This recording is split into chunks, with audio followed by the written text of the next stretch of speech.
Okay, let's begin. What you're looking at is the FX bias board, which I print off every morning, apart from the weekend, obviously.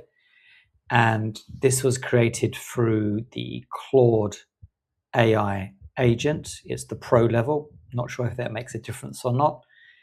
And what I like about this design is that that's Claude and myself, only share one specific project folder for this discussion. So all we ever talk about is the COT results and this bias board and news sources and my COT report.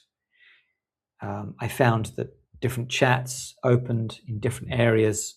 It can be quite tedious because you've got to re-upload those documents for it to remember the prior conversation.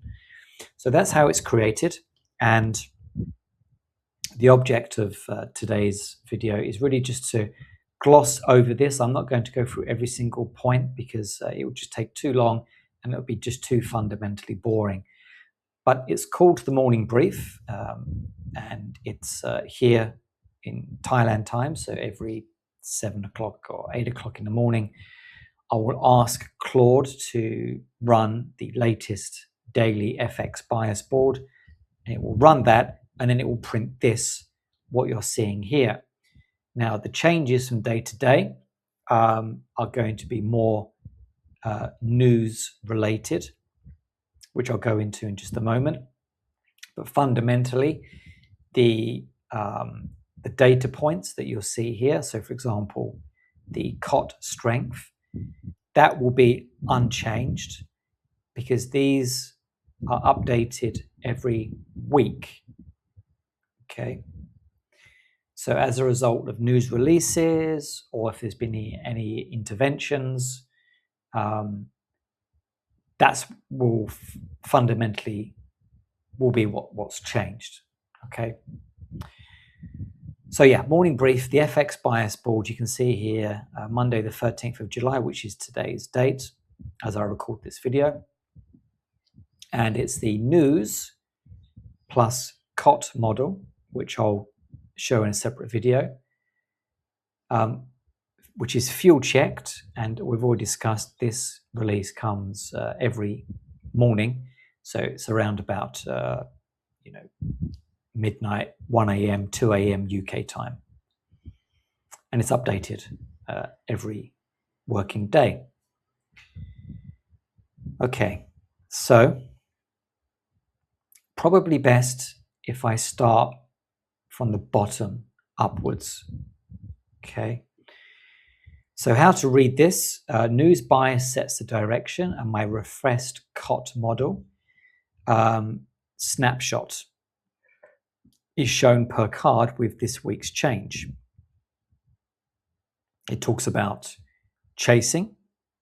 It talks about the COT model and how this is all aligned. Again, not necessarily needs to go into great detail here, but it's just an overview. The sources are my journal and my COT model, the CFTC legacy futures only, a 3-year percentile range, FX Street, Trading Economics, Investing.com, Citi, and Reuters. That is the news sources. Okay. Now, above here, we've got lots of information, but like I said before, fundamentally, the COT data doesn't change until the new information is released every week.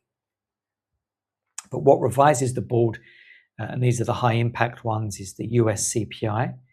And this is the Wednesday, the 15th of July, because that could ultimately affect the bias that I have currently for the US dollar, which is strength. It says that a soft dollar turn confirmed, the yen unwind accelerates, and we'll get a dollar and US dollar resume. So it already knows that I'm in this trade, the US dollar Japan, which is the smart thing because it knows that this news event will affect these currencies. And I like that. Now, previously to this, I just simply looked at a FX calendar every day, and I can just look to see what events would likely influence the trades that I'm either interested in or currently in. But this just kind of does all that work for me. Okay. What else revises the board? Well, this is live and it's fluid. This is the US-Iran conflict. Of course, depending on when you're watching this, right now there's a re-escalation. It's stepped back for now. A signal deal cools oil further, which is yen supportive, because high oil and energy prices isn't good for the Japanese yen. We get a CAD squeeze fades, and a re-break rearms the whole risk off chain. So this always changes at the moment from day to day, and ultimately it affects mostly the US dollar, CAD, and the yen. And what else revises this board this month is the Ministry of Finance intervention data, and this confirms whether Tokyo is behind the July 2nd and the 1.6280 rebound, which sets the tone for how hard they'll defend. Again, directly influencing the Japanese yen. Okay. Now, we also have some important events coming up. This is the rate and radar. Again, this is more to do now with the FX calendar specific. These are live events, something that's kind of beyond the control of anybody knowing. We don't know how Iran is going to play out. We don't know whether the Japanese Ministry of Finance is going to intervene with the yen carry trade, and obviously the US CPI, which we're going to talk about now. So this is coming up in 2 days' time. This is the decider. This is a confirmation whether or not we're going to get continued strength for the US dollar, or we are now going to see weakness. So this is a major event coming up, which is going to be Wednesday, the 15th of July. In 10 days' time, we've got the ECB decision, obviously affecting the euro. What we're looking for here is whether or not this is going to be a dovish hold watch. The US dollar again, the FOMC decision, Bank of Canada. This is obviously crowded short at the moment as well. So this is a flag. Bank of England also crowded short. Bank of Japan, the yen turned trigger. Australian dollar, the RBA decision. New Zealand, which just hiked by 25 basis points. And then we've got the Swiss franc as well. So all of these are great. These are many, many, many days away. But ultimately, we'll deal with one at a time, which is going to be the US CPI coming up. Okay. Now, this is great as well. Now, this is coming from the COT spreadsheet. And again, I have to run another video for this one. Model signals, so rank, bias, and fuel. So we get two passes, rank and bias. It measures whether or not if there is a trade. And the fuel, which is the secondary indicator, as it says here, suggests should I take it and how. And this is signified by three different, very simple colors. Green, there's room. Mid-range, there's room to run for that particular currency. Coiled and crowded means that it's already been moving in a direction. There's been a trend there already. Now, what you know is that after a while, the trend would eventually reverse. It won't just continue going on and on and on. At some point, it becomes too crowded, and we measure this and pin this against a 3-year extreme, which is 3 years worth of data testing. And then red is the squeeze, which we've been looking at with the Japanese yen. It's extreme and it's now being covered, which now means perhaps the shorts are being offloaded and the buyers are stepping back in. Very quickly, you can see, if I just go for a couple of these, the US dollar CAD, this is probably one of the strongest signals I got for this current week. It's the top conviction, it's 19, so the higher the number for conviction, the better. But it says here CAD is a 10th percentile extreme short. There are fresh shorts still piling in, and the open interest is up 17,000, which would suggest that's where they're heading. So the trend has money behind it. The squeeze hasn't yet started. So it's crowded. So this is signaling a good direction.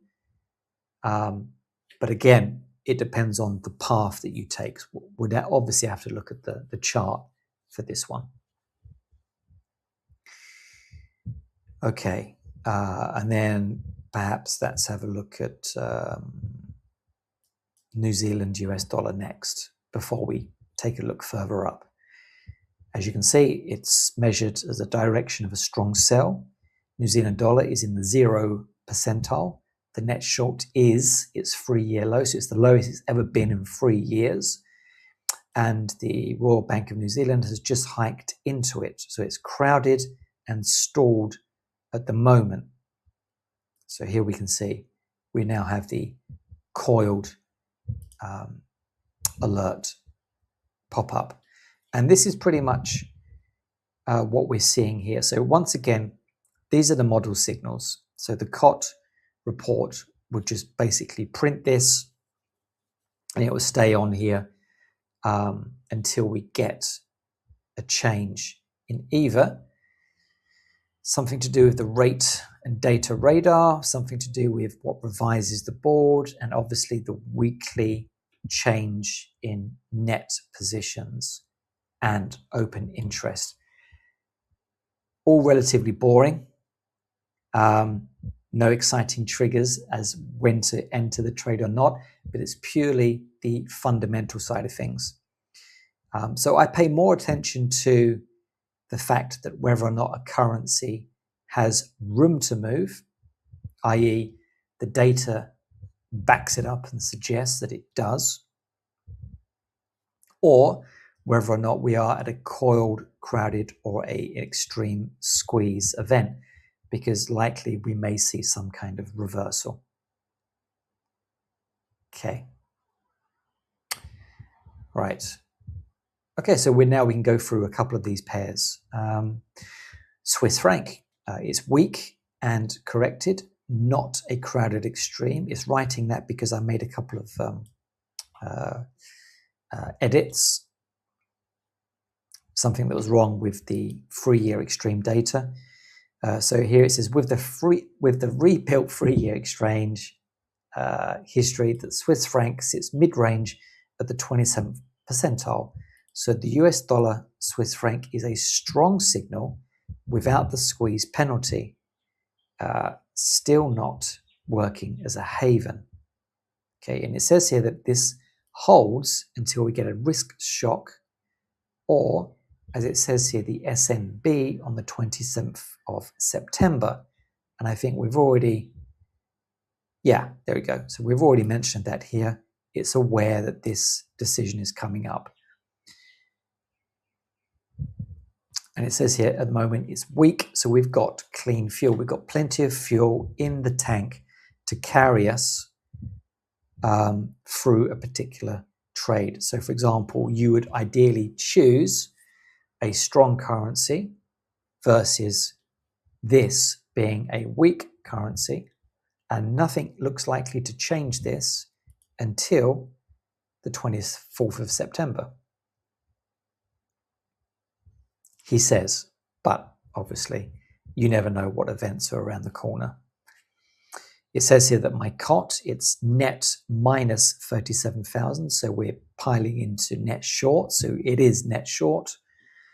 Sits at the 27th percentile. The crowded risk is medium. Short was a misreading. So that was basically something to do with the error because it's reclassified here. US dollar Swiss franc is a strong buy. It's rank 2. It's one of the best trades of the week at the moment. It aligns with the US dollar strength, and unlike the other setups, isn't chasing a crowded extreme. On the corrected data, again, the edit that I recently made, this is the cleanest high conviction long on the board. So this is good for longs this week. Okay. And perhaps I'll do, we get the same for every currency, right? So we've got New Zealand dollar, which is basically just like I read out here for the Swiss franc, Aussie dollar, euro, and we've also got the pound, obviously, and the Canadian dollar. So maybe I'll just do one more. Let's talk about the yen at the moment, because the yen has just been in a complete and utter free fall for the longest of times. And it says here that this has been the best week in a while because it recovered all of its losses. So basically what happened, it just fell down off of a cliff and it has rebounded. So it was always looking at this as being a squeeze, and now the squeeze has been confirmed. It's still weak in absolute terms, but the extreme has broken, and this will hold until, and this is what I like about one of the things that I like about this, until the US CPI and the Bank of Japan have their official numbers. And we know that the US CPI is coming up in 2 days from now, the recording of this video. Net, it's minus 124. However, open interest is up by 31,000, which is a big covering. And we saw, again, that rebound in the Japanese yen. So we saw short-term strength in an overall very bearish momentum. So here, how the news moves this, the short covering plus a hot PPI. So the consumer price index comes out hot. The crowded short is unwinding. PPI backs the Bank of Japan tightening case. Pensions, this is coming from the news, which talks about the push for domestic funds to buy Japanese assets, which is selling US bonds and US treasuries. Again, you probably have to follow the yen to find out what's going on here, which could see an increase in the strength of the yen. And of course, I've already mentioned this, the CPI. So it says here, right now, it knows I'm in a US dollar Japanese long trade, but it says now we are into a real headwind. And the pair gave back the weak, and the short that you were chasing is covering hard. So we'll see what happens here. Again, I don't expect you to understand all of this information, but it's just a currency by currency explanation. So there's the US dollar. Here's the US dollar. So the Japanese yen, and this is the yen watch as well. So what I'll do, I'm now back at the very, very top of this board. And this is, like I said, it's coming from the COT report, and this stays here for an entire week. It mentioned strong versus weak currencies. So at the moment, the US dollar is clearly the strongest currency on the board, followed by Aussie dollar, pound, Japanese yen, all the way to Swiss franc, New Zealand, and CAD. So looking at potential direction, you would ultimately pair Aussie dollar versus the Swiss franc as longs, and perhaps even the Great British Pound against maybe the likes of the CAD. But one thing to bear in mind is, and we've already covered this with the CAD, is that it is currently crowded. at the moment. The model loves that long term, but the tape is squeezing it now. So the crowding is high. Just beware that this is a risky trade, and you should plan accordingly.